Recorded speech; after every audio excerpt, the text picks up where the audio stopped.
ये शरीर तो केवल हमारे रथ हैं, हम उसका स्वामी हैं।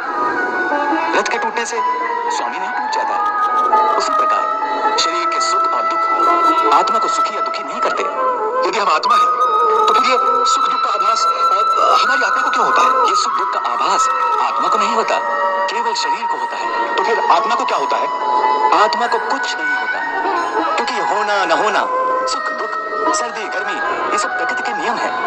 आत्मा तो अविनाशी परमात्मा का अंश है, इसलिए आत्मा प्रकृति की सीमा से बाहर है। आत्मा अचिंत्य है, मानवीय चेतना के चिंतन के घेरे में नहीं आती। अर्जुन, आत्मा पर प्रकृति और सृष्टि के नियम लागू ही नहीं होते, क्योंकि वो सृष्टि और प्रकृति दोनों ही की पहुंच से बाहर है। जैसे एक चिंगारी अग्नि का ही अंश होती है, वैसे ही आत्मा परमात्मा का ही अंश होता है। इसलिए वो नित्य, अजन्मा, सनातन और सर्वव्यापी है, स्थिर रहने वाला और अचल है। हे पार्थ, आत्मा को न कोई शस्त्र काट सकता है, न उसे अग्नि जला सकती है, इसको जल नहीं गला सकता, न इसे वायु ही सुखा सकती है। हे अर्जुन, ये सब समझकर तुम्हें ना किसी के मरने का शोक मनाना चाहिए और न किसी के ना मरने की खुशी का प्रदर्शन करना चाहिए।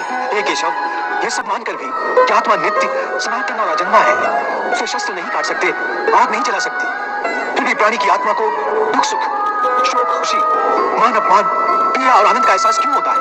हे पार्थ, मैंने पहले ही तुम्हें बताया कि सुख दुख का आभास करना आत्मा का नहीं, शरीर का काम है। परंतु केशव, शरीर को दुख या पीड़ा तभी होगी जब शरीर को कोई चोट लग जाए या उसे कोई अंग कट जाए। जैसे शरीर आग में जल जाए, उससे जो पीड़ा होती है वो तो शरीर की पीड़ा है।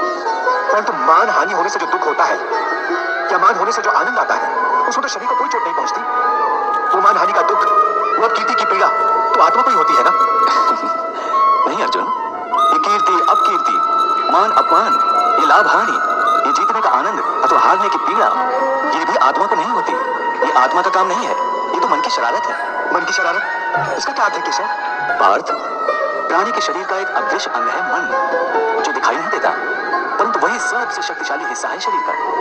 ये याद रखो कि मन शरीर का हिस्सा है, उसका आत्मा से कोई संबंध नहीं। आत्मा यदि रथ में बैठा हुआ रथ का स्वामी है, तो मन शरीर रूपी रथ का सारथी है। ये मन ही इंद्रियों के घोड़ों को इधर उधर भटकाता है। कभी यौवन के आवेश में यही चंचल मन मनुष्य को इस भ्रम में डाल देता है कि वो सर्वशक्तिमान है, वो सब कुछ कर सकता है, वो यहाँ का राजा है, जिसके आगे हर कोई झुक जाने पर विवश है और जिसे हर कोई प्रणाम करता है। जिस तरह दीपक की बाती को दीपक तले छुपा अंधेरा दिखाई नहीं देता, उसी तरह जवानी को उसके पीछे छुपा बुढ़ापा और कमजोरी दिखाई नहीं देती। परंतु जब शरीर के दीपक में यौवन शक्ति का घी जल जल कर समाप्त होने लगता है और दीपक तले छुपा अंधेरा पड़ने लगता है, तो मनुष्य घबरा कर चिल्लाने लगता है, मैं बीमार हूँ। ये रोने का नाटक भी